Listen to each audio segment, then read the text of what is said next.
નમસ્કાર મારા વાલા ગુજરાતી મિત્રો, જાગો જોગી જાગો ચેનલમાં આપનું સ્વાગત છે. તો આજે આપણે જોઈશું કે ખરેખર આપણને એવું નથી લાગતું કે આજે પાખંડ સત્ય બની ગયું છે અને સત્ય મરી ગયું છે. આજે તમે જુઓ કે જે પાખંડ છે, જે આડંબર છે, એની જ બોલબાલા થઈ રહી છે અને જ્યાં પાખંડી પુરુષો છે એની જ બોલબાલા થઈ રહી છે. બાકી જેના અંદર સત્ય પડ્યું છે એની આ જગતમાં કોઈ કિંમત જ નથી. અને લોકોની દૃષ્ટિમાં આ લોકોની પણ કોઈ કિંમત હોતી જ નથી અને લોકો આવા લોકોને માનવા પણ તૈયાર નથી આજે. તો આજે આપણે જોઈએ કે આજ તો આપણે આજની વાત કરીએ છીએ, પણ કહેવાશે કે આપણી ભારતની ભૂમિમાં તો રામ, કૃષ્ણ, કબીર અને રમણ, મહર્ષિ, બુદ્ધ, મહાવીર, ગોરખનાથ અને આવા તો અનંત સંતોષ, અનંત ઋષિમુનિઓ. આપણે જુઓ કે આપણા જે ભારતના સંતોનો ઇતિહાસ જોઈએ, ભારતના જે ઋષિમુનિઓનો ઇતિહાસ જોઈએ અને ભારતના જે આપણે વેદો જોઈએ, ભારતના વેદાંત જોઈએ, ભારતના ગ્રંથો જોઈએ, તો આપણને એમ લાગે કે કબીરે આપણને શું નથી આપ્યું, આપણા સંતોએ આપણને શું નથી આપ્યું, મહાવીરે આપણને શું નથી આપ્યું, ભગવાન બુદ્ધે આપણને શું નથી આપ્યું, ગોરખનાથે ગુરુ ગોરખનાથે આપણને શું નથી આપ્યું અને એના પછી કૃષ્ણએ આપણને શું નથી આપ્યું. હવે આ લોકોએ એટલું બધું આપણને પીરસી દીધું છે કે આપણી થાળી ફૂલ ભરાઈ ગઈ છે. પણ કહેવાય છે કે ભારતમાં જ્યાં આપણે જોઈએ અને કોઈ પણ સંતોનો ઇતિહાસ આપણે હાથમાં પકડી લો, જ્યારે કબીર સાહેબ જીવંત અવસ્થામાં હતા ત્યાં સુધી જગતે એમને બિલકુલ ચેનથી સુવા દીધા નથી. એમના પાછળ જ પડી ગયા હતા. પણ ગોરખનાથ જેવા ગોરખનાથની પણ એ જ દશા હતી અને કૃષ્ણ જેવા કૃષ્ણની પણ એ જ દશા હતી કે કૃષ્ણને એમનું કુળ જ માનવા તૈયાર નહોતું. અને લોકો દરેક સાધુ સંતોને જ્યાં સુધી જીવિત હતા અને જીવિત ગંગાની ધારા હતી અને એ ગંગાનો પ્રવાહ ચાલુ હતો, ત્યારે આ ગંગાના પ્રવાહમાં કોઈએ પણ ડૂબકી મારવાની તૈયારી જ કરી નથી. એ ટાઈમે આપણે પણ હશું જ, કારણ કે અનંતો જન્મથી જે આ જીવાત્મા છે પરમાત્માથી છૂટો પડી ગયો છે અને અનંતો વખત, કરોડો અજબો વખત એને આ પૃથ્વી પર એને જન્મ લીધો છે. અને જ્યારે સૃષ્ટિનું સર્જન થયું ત્યારથી જે આજ સુધી આ જીવાત્મા 184ના બંધનમાં એ આદિ વ્યાધિની ઉપાધિનું દુઃખની વેદના વેઠી રહ્યો છે. તો જ્યારે ભગવાન રામ હતા ત્યારે પણ આપણી હાજરી હશે જ, જ્યારે કૃષ્ણ હતા ત્યારે પણ આપણી હાજરી હશે જ, જ્યારે કબીર હતા, જ્યારે ગોરખનાથ હતા, જ્યારે મહાવીર હતા, જ્યારે બુદ્ધ હતા, જ્યારે રમણ મહર્ષિ હતા અને જ્યારે આ બધા સંતો હતા, વેદો હતા, વેદ વ્યાસ હતા, ત્યારે પણ આપણી હાજરી તો 100% હશે જ. અને એમને આપણો હાથ પકડવાની કોશિશ પણ કરી હશે. પણ કહેવાના ટાઈમે કે એ ટાઈમે આપણે એ લોકોના વિરુદ્ધમાં હતા. અને આજે પણ જુઓ, આજે જગત સત્યના વિરુદ્ધમાં છે.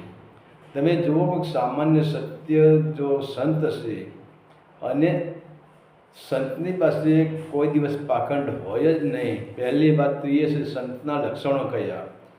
સંતના લક્ષણો એ છે કે સંતના લક્ષણોમાં કોઈ દિવસ પાખંડ હોય જ નહીં. એને તો એના અંદર એક જ ભાવના હશે, કલ્યાણની ભાવના. એના અંદર પ્રેમ હશે, એના અંદર કરુણા હશે અને એના અંદર એવું હશે કે કોઈને હું આમાંથી બહાર કાઢું અને એનો પ્રેમ આપું, એને કરુણા આપું, એની મારી દયા હું એને આપું. તો સંતને તો હવે આડંબરને સંતને કંઈ લેવા દેવા નથી અને આડંબરને ભક્તિને કંઈ જ લેવા દેવા નથી. પરંતુ આજે આપણે જોઈએ કે કોઈ સરળ સ્વભાવનો કોઈ સંત આપણને મળી જાય, ભવિષ્યમાં આપણા ગામમાં આવી ગયો હોય કે આપણે એને કંઈક મળ્યા હોય, તો હવે જે સરળ સ્વભાવના જે સંતો છે એમની પાસે કોઈ પણ પ્રકારનું આડંબર હોતું નથી, અને એ ઉપરથી ઉજળા લગભગ દેખાતા હોતા જ નથી. એમને તો પરમાત્માએ જેવું જીવન આપ્યું એવું એમને મુબારક છે, એમાં એ કંઈ જ આગુ પાછું કરવા તૈયાર નથી. કારણ કે આપણે જોઈએ છે કે સાચા સંત શું છે.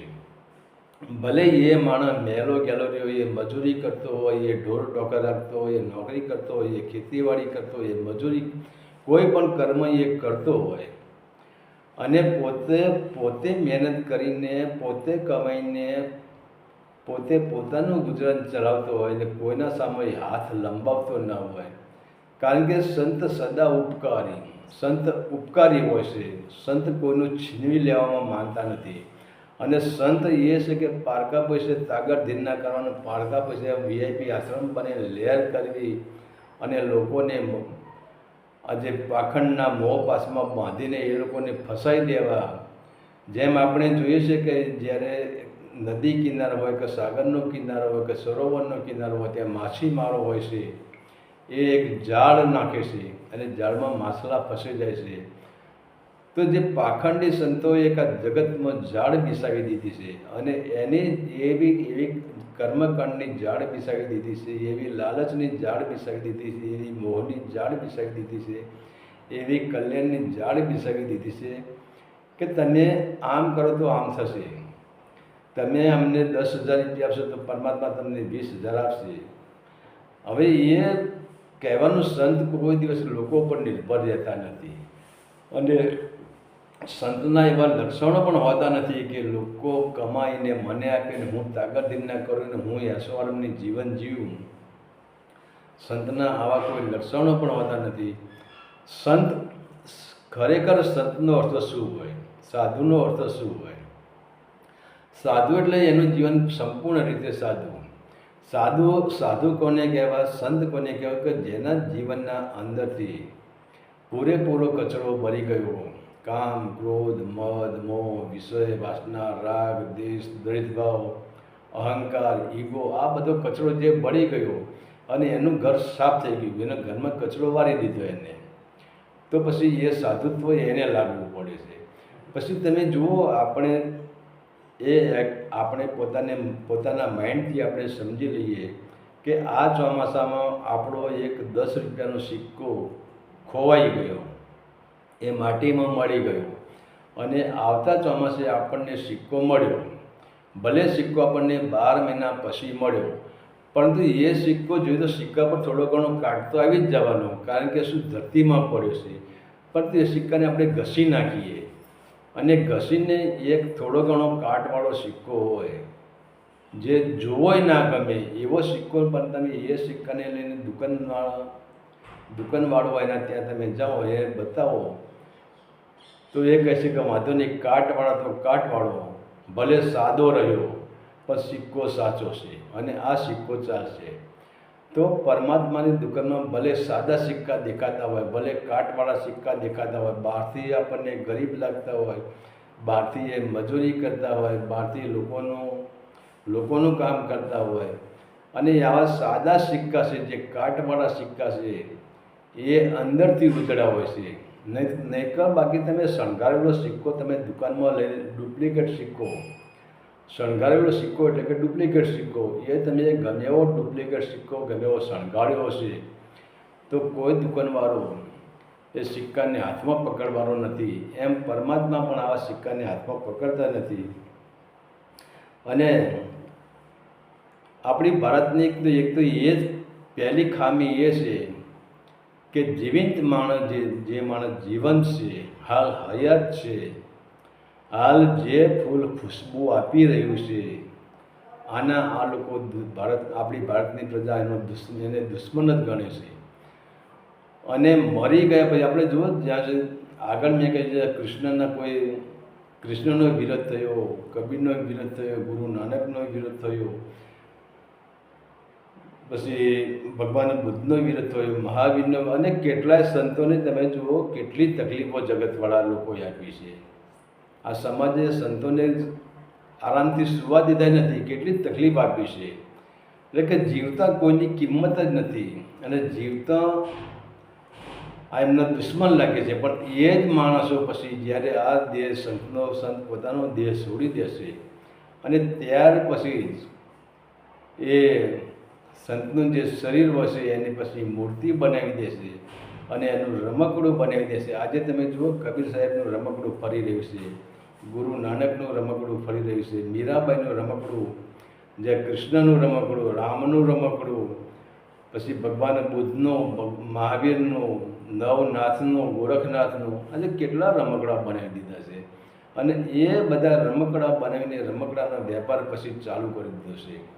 અને પહેલી વસ્તુ તો એ છે કે એનું શરીર બનાવવામાં જીવતો ભય છે આપણને.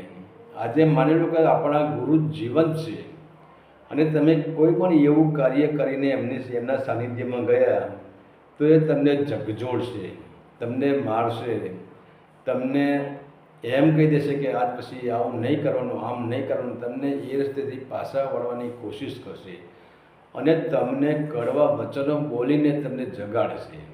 એટલે એક તો ભય એ જ છે.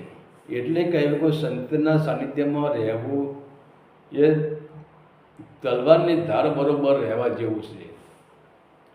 પણ આપણે તો સંતના સાનિધ્યમાં રહેવું જ ક્યાં છે? આપણે તો સંતોને માનવા જ નથી, સંતોના શબ્દોને માનવા નથી. કૃષ્ણએ આખી ગીતા બનાવી દીધી. હવે આ ગીતામાં કૃષ્ણએ પૂરું જગત કલ્યાણનું કે જીવથી તે આત્માની સફર કેવી રીતે થાય અને આત્માથી પરમાત્માની સફર કેવી રીતે થાય, કૃષ્ણએ પૂરેપૂરું ગીતામાં સમજાવી દીધું છે. કબીર સાહેબ જ્યારે એમની સમજણ આવી હતી તેમના મૃત્યુ સુધી એમનું એક લોહીનું ટીમ્પું આ જગતને સુધારવા માટે એમને એક લોહીનું ટીમ્પું એમને ખર્ચી નાખ્યું છે.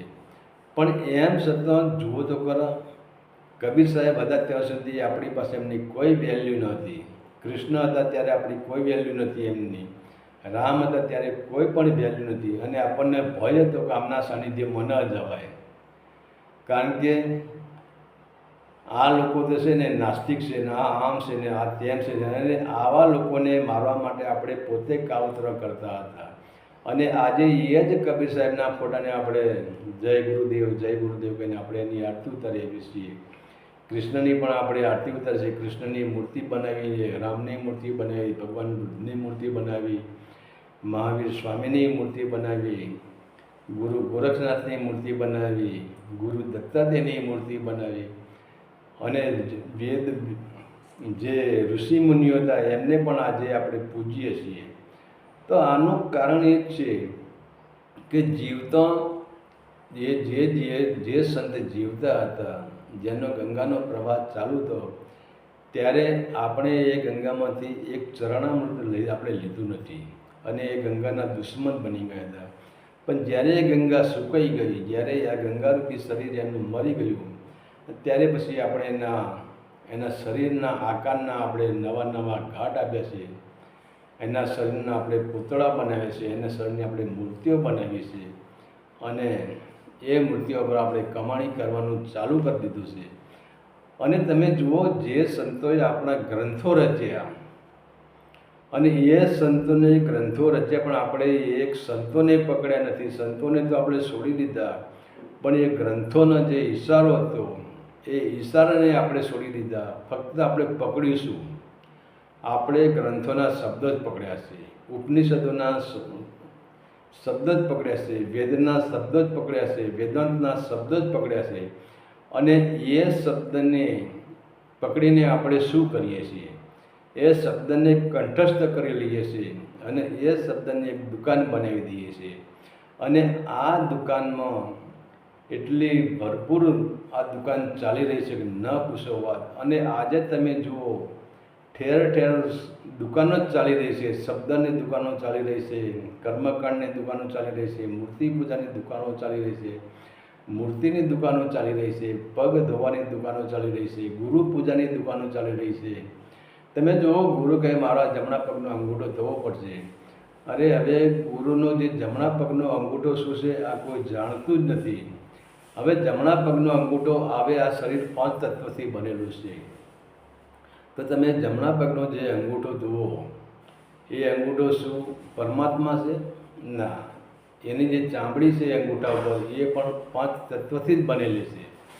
તો આનું બધું કહેવાનો મતલબ શું? આજે પાખંડ એટલું બધું વધી ગયું ને સત્ય એટલું બધું મરી ગયું છે કે સત્યના છોડને પાણી તો બિલકુલ મળતું જ નથી. સત્યનો છોડ સુકાવા લાગ્યો છે અને પાખંડને એટલું બધું ભરપૂર પાણી મળે છે કે પાખંડનો છોડ આજે દિવસે ને દિવસે લીલો થતો જાય છે અને સત્યનો છોડ સુકાતો જાય છે. તો કહેવાનો મતલબ એ જ છે કે જ્યાં સુધી પાખંડ પૂજા છે અને પાખંડની જ્યાં સુધી બોલબાલા હશે ત્યાં સુધી સત્યને પાણી, સત્યના છોડને પાણી મળવાનું નથી. સત્યનો છોડ પૂરેપૂરો સુકાઈ જવાનો છે કે એને પોષણ જ મળતું નથી આજે. અને આજે તમે જુઓ સત્યને પોષણ જ મળતું નથી. કોઈ તમે સત્યની વાતો આજે તમે જુઓ, કોઈ પણ મનોરંજન હોય, ભલે કોઈનો પાઠ હોય, કોઈ બીજો કોઈ ભક્તિમય પ્રોગ્રામ હોય, તો તમે જુઓ આજે તમે અમારે એક વખત એવો પ્રસંગ બની ગયો, એક ભાઈના ત્યાં ભજન હતા અને ભજન કરવા ગયા અને હું પણ ત્યારે એ ટાઈમે ભજનમાં જતો જ હતો.